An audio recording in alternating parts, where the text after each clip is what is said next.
All right, so for those of you that don't know, last year my wife gave birth to a beautiful baby girl, and she's just about the age where she loves going to the park and going on the swing.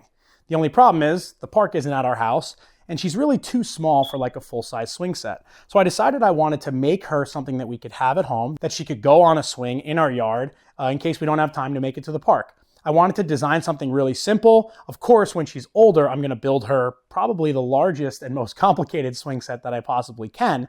But for now, I designed a really easy to build, cheap, $100 single swing that pretty much anybody could build with some very basic tools, a saw and a drill. And we're gonna start by cutting up the material, build this thing, and put it up in the yard. Let's go. All right, so like I said, I want this to be really simple, so I want to use 4x4 material. The material that I got is just pressure-treated 4x4s that I got from Home Depot, and I'm using 5 of them on this build. They were about $11 each, so you're going to be about $60 in lumber. I bought 2 eye hooks from the hardware store. I bought a swing on Amazon. You could obviously use any swing you want, and I have 1 tube of construction adhesive and some screws to put it all together. I'm gonna have plans for this that'll be clickable in the link down below in the description, and they're gonna be free. You can just download them, and it'll be very clear how to cut these pieces and assemble this using 4x4 by 8 foot long material.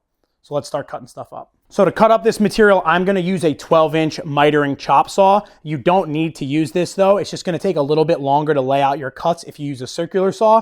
But I'll show you how I do this with a circular saw a little bit later in the video when I get to my house to put this thing together. But for now, we're gonna use this. It's the most efficient way to cut 45-degree miters in 4-inch material because the 12-inch saw blade will actually cut through this material in one pass and just make it a lot easier. So like I mentioned, there are free plans with a cut list on my website, and it's going to show you exactly how to break down your 5 4x4s to make all the pieces you need to build this thing. The first thing I'm doing is I'm breaking down the 8-footers into 7 foot with 1 foot left over that I'm using to make a 45-degree brace, and then I'll cut the rest of the 45s, which are going to be the other supports. All right, while I'm cutting up that material, let's take a minute to talk about this video's sponsor, which is Factor. You can eat stress-free this spring with Factor's ready-to-eat meals. They have a ton of different options, up to 35 options that you select the week prior, and they deliver them right to your door. You can heat them up in 2 minutes, and you can have a chef-crafted, dietitian-approved meal that's delicious and ready to go. This video is about making something for my daughter, but honestly, it comes down to time. I don't have a ton of time to spend in the shop between my day job and wanting to spend time with my family, so being able to get a really nutritious and balanced meal in 2 minutes from the refrigerator at my shop is super important to me. I can skip the overpriced takeout because Factor is a cheap way to eat really well while I'm in the shop or even when I'm at home. Head to factor75.com or click the link in the description below to get 50% off your first order and 20% off your next month's order. One of the nice things for me is that Factor is really flexible. Some weeks I'm traveling, so I can upsize or downsize my order if I'm not gonna be around. And it's really just a convenient service that's helped me eat good in the shop. So please check the links down below and help support me by supporting my sponsors that help me make these videos. So let's get right back into it. With all that material cut, I decided to go back to my house and do the rest outside. I figured it'd be easier to assemble it in place. And here's how I'm going to break down the material without my big miter saw.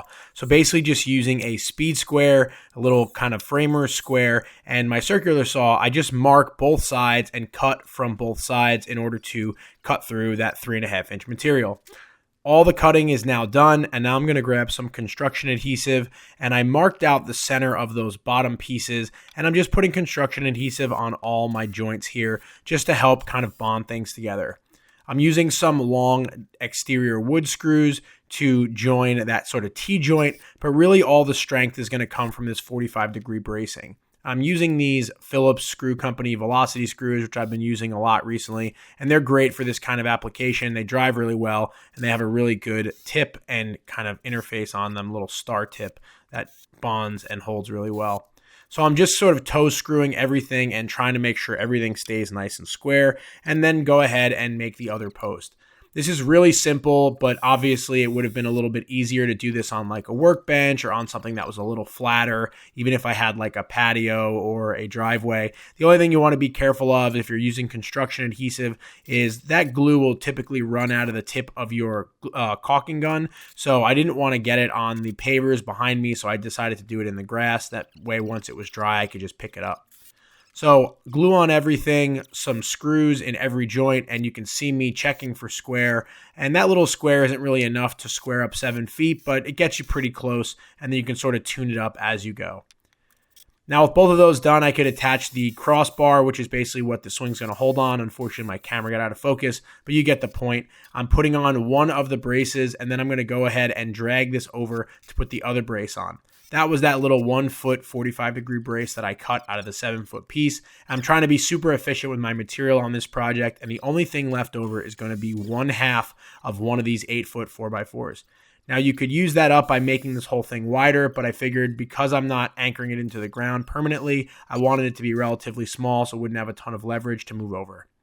Now, it's quite heavy. It's basically 4.5 4x4s, but you can drag it, kind of by grabbing it on the sides. Now, it's pretty sturdy. I wanted to add a couple of other screws, and it's obviously a lot easier to work on standing up.